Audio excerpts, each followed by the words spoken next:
Hey, welcome to this week's interview with Andrew Klavan. I'll be interviewing Pearl Davis. She is one of the fastest growing influencers, very controversial. I saw her, she has like a gazillion followers on YouTube. I saw her last July and really liked her. I didn't agree with a lot of what she was saying, but I thought she was making some excellent points and saying things that I've been saying for many years. And then she put out a video, and I'll talk to her about it, that I thought was not very well directed. And so I really want to talk to her. I have to tell you that ever since I invited her on, people have been coming up to me and saying, I hope you really give it to her. I hope you really, tear her apart. She's very controversial. That's not going to happen. I like her. I think she has a really nice personality on the air, and I agree with some of the things she's saying and disagree with others. And I just want to ask her about it. I don't invite people on to fight with them. I invite them on to let them have their say, whether I agree or not. So Pearl, thank you so much for coming on. I really appreciate it. Thanks for having me. So what is it now? Basically, well, why don't you do this? Why don't you explain to me, to us, what it is that you're saying that makes people get on your case so much? Oh gosh, the list is so long. Well, I think men are better at everything than women. Okay. So people think that I'm kidding with that. I'm not, but I think that makes people mad. I think marriage is a bad deal for men today in 2024. I'm working on a divorce documentary. So I went, and then I do a show in London. I interviewed over 1,000 women about dating and relationships. So I used to argue with people all the time, but I recently stopped doing that because it was just tiring. It was really tiring. So when you say, let's start with the men and women, when you say that men are better at everything, it certainly seems that men are better at all the things that men do, but they're not better at mothering, are they? They don't have babies as well as women do. Well, that's the only thing they can't do is have a child. But if you look at single father homes, they fare very similar to single mother homes. Well, yeah. Or better than single mother homes. Uh-huh. So I was trying to think of anything that women were better at. And when I tried to look up data, I just couldn't find anything. So if you look at kids because I was like, okay, we're the nurturing ones, right? But then we're more likely to kill infants and the elderly. We're more likely to kill infants than women are more likely to kill infants than elderly people are likely to kill infants? No, we're more likely to kill infants and the elderly. Oh, and the elderly, I see. But that's kind of an unfair stat, because it's like women take care of the elderly and infants more, and who wouldn't want to kill them? I mean, they're incredibly annoying. But you could look at abuse too, because that was another thing. I noticed on my show, I interviewed over 1,000 women on dating and relationships. And I thought it was crazy how many women told me they were abused. And then I would ask a couple questions, and generally it was kind of nonsense, most of it.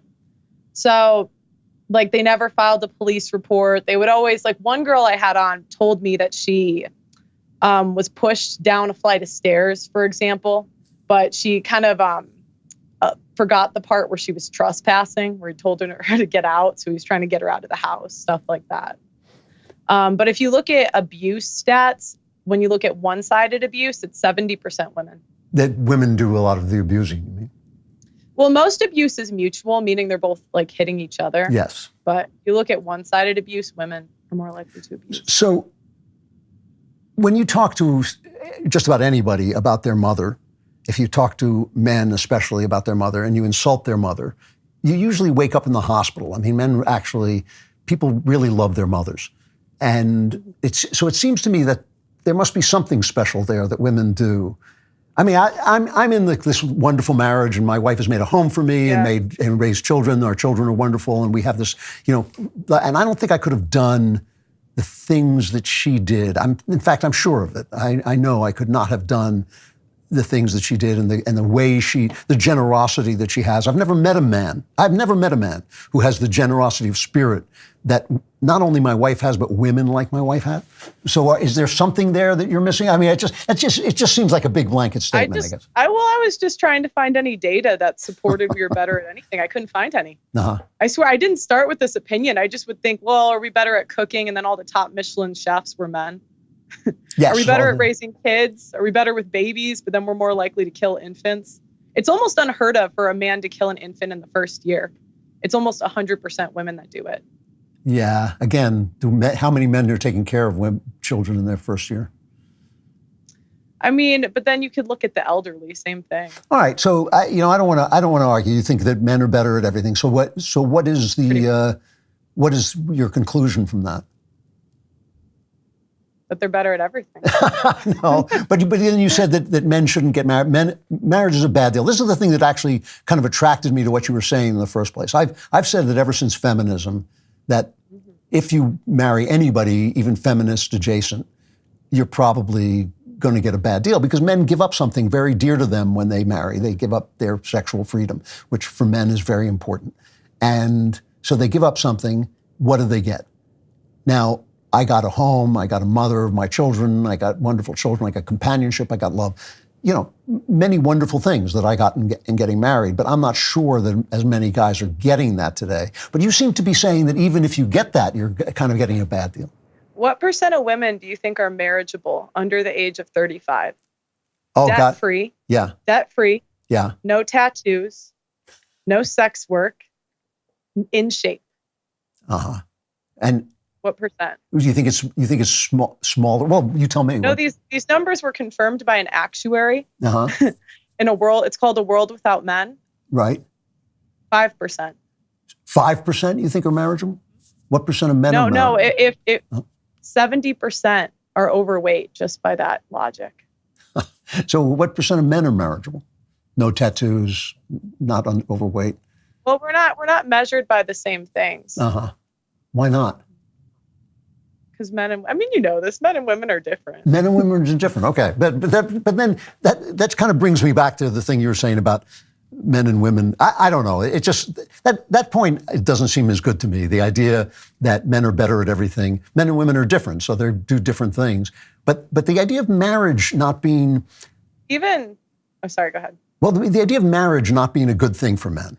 This is something we get hit on at the DailyWire all the time because all of the main male talent at the DailyWire are not just married, but devotedly and happily married. And so people yell at us and say, well, you're disconnected from the culture. And my thought about that is, well, shouldn't you be more like us? And instead of us becoming more unhappy in our marriages,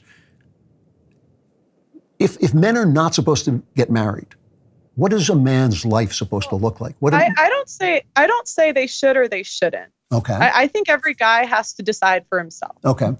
You guys' options are going to be different than a different guy's options. I'm not here to tell men what to do. But I think using a blanket statement, telling men to get married young without fully understanding women today and the laws is not the wisest. Right. Well, people who marry because in a business deal, you would never sign a contract in business that the other party is paid to leave. It would not be wise, right? If me and you were to do a business deal together, and if I break the deal, I get your children, half of your stuff, and I can ruin your reputation. You would never do it. Well, I mean, and it's not uncommon.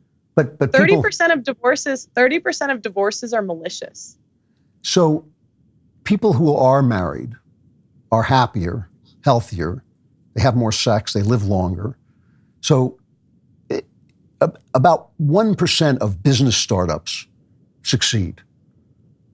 Mm-hmm. So it's a high risk, right? To start business, you pour money into it, you put all your soul in it, you put all that work, maybe your time, maybe you get older, and then it fails. It's 99% of the time it's going to fail. So it's a high risk business, but the payoff can be big. So marriage, too, has become a higher risk business than it used to be. Why do you attribute it to marriage? Why do I attribute? Women tend to select for good-looking, handsome, healthy, high-earning men. Why do we attribute happiness to marriage? Because I've seen it. How do you measure happiness? Well, I've seen it. I've seen that all the happiest people I've ever met have been in long-term marriages. Well, I've also seen the other end of it. I've seen men get married and lose all of their stuff. Right. So you're saying it's a high risk. It's a high risk thing but it's a high reward thing.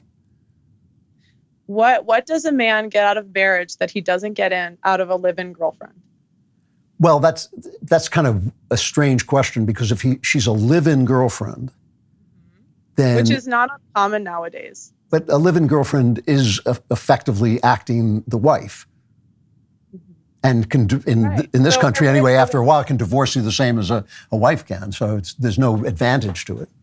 So I mean, that's a weird... Right, well, it's not an unfair question. Why does he have to get the state involved?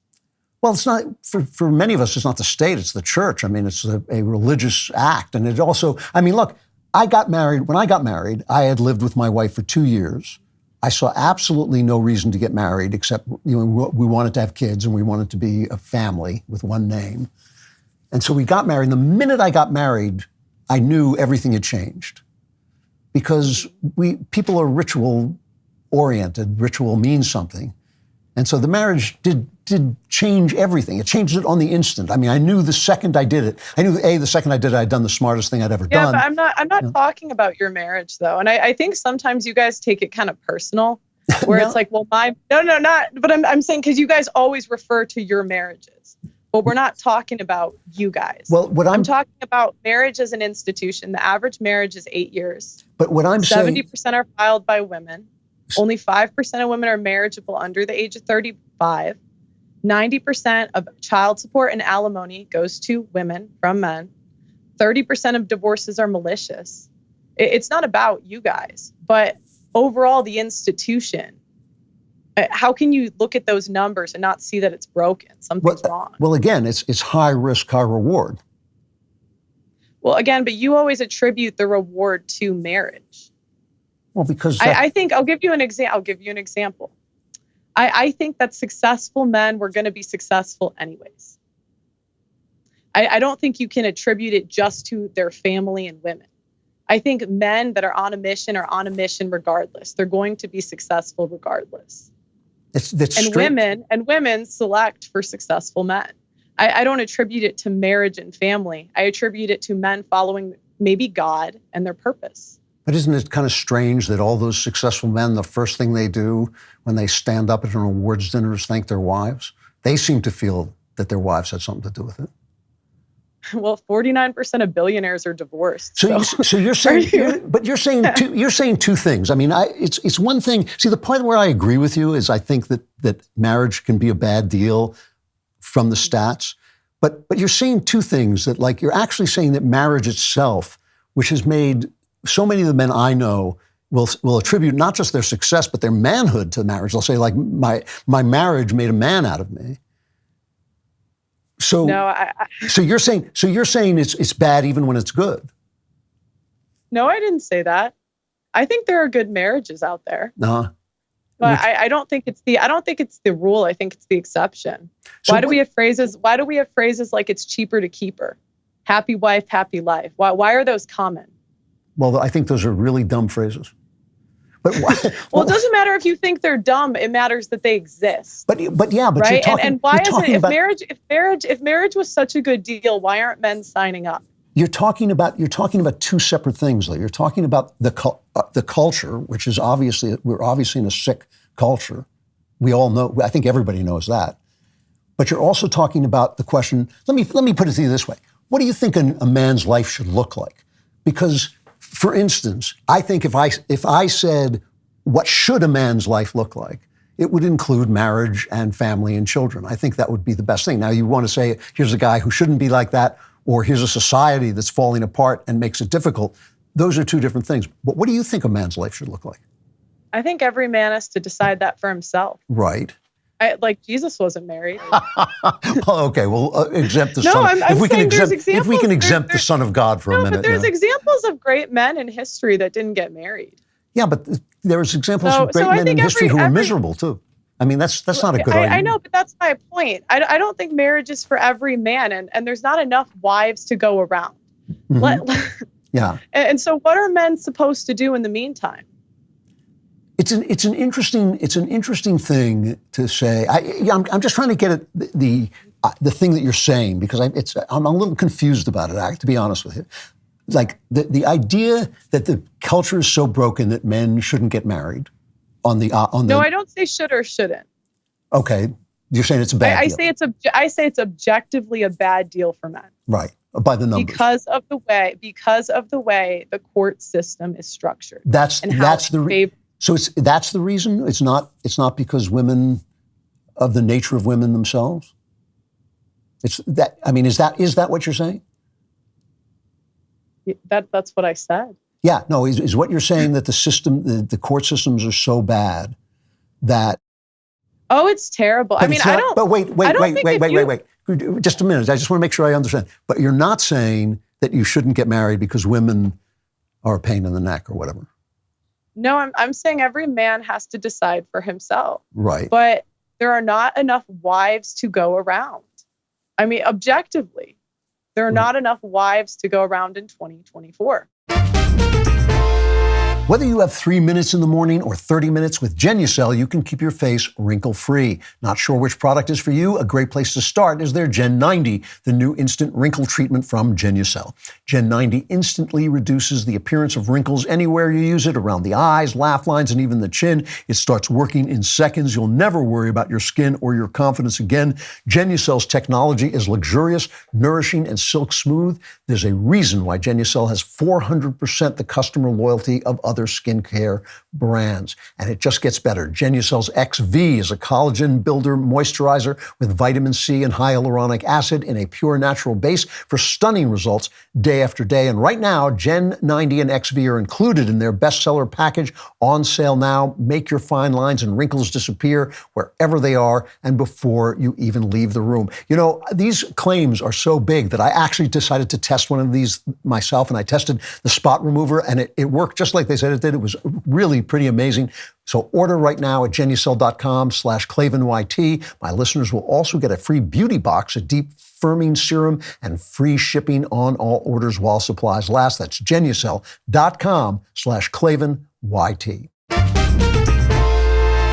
If someone came to you and said, Pearl, you know, I really understand what you're saying about the court system, and I really understand what you're saying about women, but I really want to get married. That seems to me the meaning of life. The meaning of life is to have children. The meaning of life is to build a family. The meaning of life is to have a home. What advice would you give them? I'm not really in the business of giving advice, but I would say get a prenup, consult your attorney in your state. You have to be careful. I mean, it might be funny to you, but I've seen men on the brink of suicide after this stuff. Sure. I've seen men marry. You know, I interviewed one guy who married a traditional Eastern European girl. And, you know, he lost his job. He lost his house. He lost his children. He hadn't seen them in 2 years, even though they were a mile from him. Like, Andrew, these are real things that happen every single day. Men are 9 times more likely to commit suicide after a divorce. Right. Men have to be careful. They have to protect themselves. But I think, listen, all of this stuff I get and I hear that, but I think you're dodging something here. I really do. I think every study I've ever seen shows that a happy marriage makes men happier and makes people happier. Wait. And my experience is that the people I know who are happily married are the happiest people I know. So high risk, high reward, and you kind of dodge the fact that it's high reward. I mean, I guess what I'm saying to you is, like, when you give this general piece of advice, it's not advice. Well, when you give this, it is. It's saying that this is a bad deal, that you should go into it feeling it's a bad deal. It's a form of advice. Well, it's a bad deal because women are paid to leave. Right. So that's why it's a bad deal. Right. So. And we have a culture that doesn't shame women for leaving either. Yeah, no, I agree. This is what interests me about what you're saying. Because of that, men have to be very, very careful. Right, they have to be careful. But then when I ask you how they should be careful, besides legal things, all you have to say are just get a prenup and all that. That you don't know. Is there a sort of woman that you would look for if you were a man? Childless. I would say don't date women with children. That's good advice. Yeah. No debt, no tattoos. Personally, I like my brothers to go for more athletic women because we grow them tall in my family. But I'm not really in the business of giving men advice. I think every man has to decide for himself. Right. There's a million other content creators in the manosphere you can talk to that have literal courses on this stuff of how to vet women. I'm specifically talking about how the laws are not favorable to men. Well, I think and I just think objectively, like, you can't say that's a good deal when women are paid to leave. It depends. It depends, because before the laws went bad, they favored men in ways that were tremendously unfair. And I could match every story. I could match every story that you tell about bad men with stories of women that happened back in the day where they lost everything, and things have overcorrected. There's writings from the 1800s of men complaining about divorce court then. Yeah, but this isn't like this isn't a new phenomenon. Like, there's writings from the 1800s talking about how the man is paying money to his opera, like his wife who's an opera singer and makes more than him. Because naturally, I just think we have a society that naturally wants to protect women. Yeah, but the literature on what happened to women in divorces is extensive and absolutely destructive. I mean, you should read some of the stuff from the 19th century and the early 20th century that women were destroyed and lost everything. No, I mean, look, it's what you're actually seeing is an overcorrection of something that was bad before. It hasn't always been like this. And people have always struggled with the idea of marriage too. People have been attacking the idea of marriage since the 18th century. I mean, women especially really started out saying that marriage is bad for women, and we're losing all our rights, we're losing all our property. It used to be that when you married somebody, your property became your husband's property. Those are the laws that were actually in place. And with the first feminists... Yeah, but men were also responsible for debt. So any debt the woman incurred, it went on her husband. Yeah, but she was so much less likely in those days to incur the kind of debt that women do now. I mean, this is strange. What's strange to me is, like, I think you have a solid central point, but you kind of have blown it up to something beyond. You're carrying more weight than the argument will hold, I think. And I'm still a little lost. I'm still a little lost in how you can say that you're not effectively coaching men to turn away from a high-risk, high-reward situation, which is what men do. High-risk, high-reward is what men do. I mean, not really. Not really. Otherwise, they'd be signing up for marriage, according to you. Well, no. I mean, you're essentially. I see a lot of young men giving up. It doesn't matter what I say, because men naturally weigh the risks and rewards anyway. Men naturally have a natural inclination to do that. Uh-huh. And what have we seen the past 50 years? Men are not signing up to get married. Yeah. It doesn't matter what I say about it. The reputation of marriage is bad. I agree. And you guys saying, buckle up and get married anyways, is not going to make men want to do it. That's not what I say. That's not what I say, though. I'm not talking about you. But what I'm saying is that what you are noticing, it seems to me, is aside from the legal risks, which I see differently, but still, okay, I accept what you're saying about that. What you are seeing is that feminism has made women believe they should be and are something that's not really worth marrying. I mean, when I say to you, I have seen women create homes and mother children in ways that no man I've ever met on earth could ever do. That's a skill that used to be taught and passed on and passed down and elevated, but it's not anymore. Mm-hmm. So you're essentially saying to a man, you should commit to me. A woman is essentially saying to a man, you should commit to me, but I don't have to commit anything. I'm still going to go to work. I'm still going to be about myself. I'm still going to, that's a difficulty, but that seems to me a difficulty that can be addressed. That's why the guys at the DailyWire tell men, they don't tell men just to get married. They tell men to look for women who are marriageable.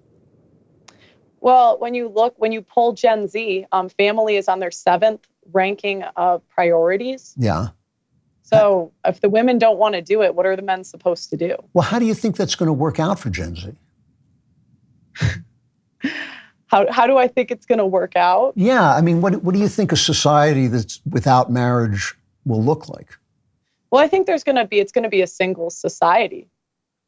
So I'm not saying this is a good thing. I'm saying this is what's happening. Yeah. I'm describing what's happening. I'm not giving prescriptions. Yeah, you kind of that kind of strikes me as a dodge, though, because I mean, I want to. How am I dodging? Well, because you started out kind of saying men do everything better than women, and I do think that. I think. Yes, yeah. but I mean that's just not true in my experience. I mean, which is name one thing. What's that? They make homes and they raise children and they mother children better than men do. Well, then why don't single mother homes fare better than single father homes? Well, it depends, because if you are missing a father and you are a boy, you are missing an essential element to your manhood. And I don't think women are also more likely to abuse children. But women are around children so much more. But it's funny. It's funny because whenever I say anything that makes women look bad, the gut reaction is always to offer an excuse. No, always the gut. I think that feminist women, are offering a lot less to men than women used to do. So I think we're talking. I just feel like you're talking about two things at once, and then every time I ask you about one thing, you dodge over to another. That's what I'm. What am I dodging? Well, is if you think that men can just do anything women do, and women are therefore unnecessary, and therefore the marriage, I didn't say unnecessary. That's not what I said. Except for the physical production of children. No, I said that men are better than at everything. If I say that adults are better at everything than children, does that mean children are unnecessary? No, but I would say that adults aren't better at being children. I mean, I think that women are better at being women than men are, palpably. Well, obviously. My only point is I can't find any data that supports anything women are better at. Nah, I don't know. And every time someone says anything, I'll try to look for something that has data to support it. I just can't find it. Yeah, again, one way to do that would be to go up to any man you meet on the street and tell him and insult his mother, and see how long your day lasts. I mean, people love their mothers because mothers give them something that nobody else gives them. I also know a lot of people that do you not feel that about your mother? I do love my mom. My parents are still married. They've been together 30 years. Uh-huh. I don't know why we're, going personal, but, Well, because this is a personal question. I think that when you bring out stats that tell people not to do something that's dangerous, but obviously... No, I don't say not to do it. I don't say not to do it. When I you say warn, to be careful. When you warn people against it... Do you not think they should be careful? Of course. You don't think men... Do you not think that people have always thought that they should be careful about marriage? Isn't that something that... I think ever since... I think ever since they switched a couple things in family court, they have to be more careful now. Yeah, I think that's true. That's what the part I agree with. I still... Okay, so... But I still think you're... Agree. Well, I think you're dancing around something, though. I'm not frustrated by what you're saying. I'm frustrated by the fact that you're not owning up to certain things that you actually do say. I mean, when you say to someone to be wary, I mean, I've watched your videos. At no point in your video do you say, this is a high reward, a marriage is a high reward thing. And every happily married man I know, puts his marriage at the center of his world. I mean, I put my marriage as high as anything in my life, besides maybe God, as a source of happiness. What about your purpose? Does your purpose come first or your marriage come first? Well, my marriage is so tied up in my purpose that I don't even know how to separate them. I mean, I don't even know how I could have accomplished, I mean, I got the life, if I had written out the life I wanted, I got that life. I would not have had that life without my wife. And I don't doubt that. Good marriages exist. Yeah, and so I guess the point I'm saying is, as a woman, speaking to men, saying you should not, warning them or frightening them over a high risk, high reward thing, you're asking them to act like women. I wouldn't say that I frighten them. I would say I interview men that have been disproportionately affected by divorce. Yeah. I interview men that have lost everything. And this is why I say it is very serious, because I have seen men on the brink of suicide. There is like a death in a guy's eyes, and I can't even describe it. Like when you meet someone that has had his entire reputation ruined, everybody thinks he's an abuser. It stresses him out so bad that he loses his job. He's paying child support, alimony. His kids are a mile from them. But statistically, divorced women are poorer than divorced men. Statistically, women lose more in divorce than men do. Well, men are more likely to commit suicide after divorce. 30% of divorce. No, this isn't funny. Men succeed at suicide. They're better at suicide. You're right about this. This is something they're better at women at. Women try to commit suicide, but men do it better because they use guns. Well, no, but I'm saying after I think you're downplaying how serious this stuff is. No, but if women get poorer than men after a divorce, doesn't that seem to me that women are not being paid to get divorced? How do they calculate that? By the outcome of the people's lives after the divorce. Oh, no, but I'm asking how do they calculate by that? The income? Because they don't typically, in a lot of those stats, they don't include alimony, child support, and the money that women are taking from men. They just look at their income. No, I think the ones I've seen, they include that in the income. I mean, divorce is a horrible thing, and for most of us, it's against our religion. Well, if there was 100 marriages, 13 would be in a malicious divorce, and that's malicious. That doesn't mean he fared badly. 13 would basically be that he is getting alienated from his children. He's paying a substantial amount of child support, alimony, etc. So again, this is serious stuff, No, I agree with about 50% of what you're saying, and I think that I wish that. Well, listen. Why don't I put it this way? I'm out of time, so let me put it this way. Come back and let's talk about the nature of men and women, because I feel that when you make videos, you talk about those things, and when you're challenged, you kind of vanish.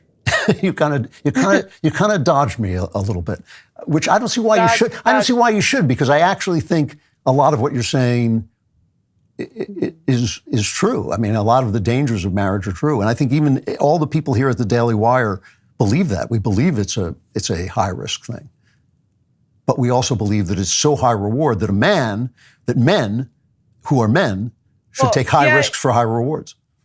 Yeah, but I also think you guys attribute everything to women a lot. And I think that successful men would be successful with or without women. Well, that's unprovable. But the men don't think so. No man thinks so. No happily married man thinks that. No, you don't. But you don't speak for all men. But no happily married man thinks that. It just doesn't happen. Right, but that discounts the. I mean, look at what happened to Crowder. I mean, he did everything you guys said. And I know it's kind of awkward because you guys had the beef with them or whatever. So I'm not even trying to do that, but I'm just using him as an example. He did everything on paper right. Yeah, I think he's a bad example. I think he's a bad example, Pearl. and everybody labeled him an abuser, even though his court documents said he wasn't. Yeah, I don't know. And I read him. I read like 100 pages of his court documents. Yeah, I think that's someone who did the trad con. I think you're making a mistake on this one. If that is the way you're judging marriages, I think you're not judging them as clearly as you should. Well, I mean, how Stephen's been a friend for a long time, but I'm not sure that the way you're depicting that marriage is correct. Okay, well, because guys are bad too. Guys do bad things, and when you say a woman, when you say a woman sometimes starts the abuse in a marriage, that's true. But when a woman hits a man and when a man hits a woman, it's two entirely different events. Mm-hmm. Right. Well, what does hitting have to do with that? When you said before, well, women commit abuse in marriages. Well, lesbian relationships are the most abusive. Yeah, I have too, and yet when a woman abuses a man, it's a lot different than when a man abuses a woman. I mean, men commit 95% of all murders. 95%. So we have our flaws. Well, I mean, one out of, if you believe abortion's murder, 1 out of 3 women have done that. Yeah, well, I believe abortion's that's a homicide. way higher. I mean, the greatest genocide was when they legalized abortion. Yeah, well, you think that's murder, right? No, I think that's homicide, but I do understand what you're saying. All right, I have to stop. I'm out of time, but I'll invite you back and continue this conversation. Okay, well, thanks for having me on. No, it's lovely to talk to you. I enjoy what you do, and good luck. Okay, thank you. Well, I can't agree with everybody on everything, but I always like talking to people, and I'm really hoping to have more of the younger, disaffected right on, because I want to hear what they have to say. Come to the Andrew Klavan Show on Friday, and we will talk more.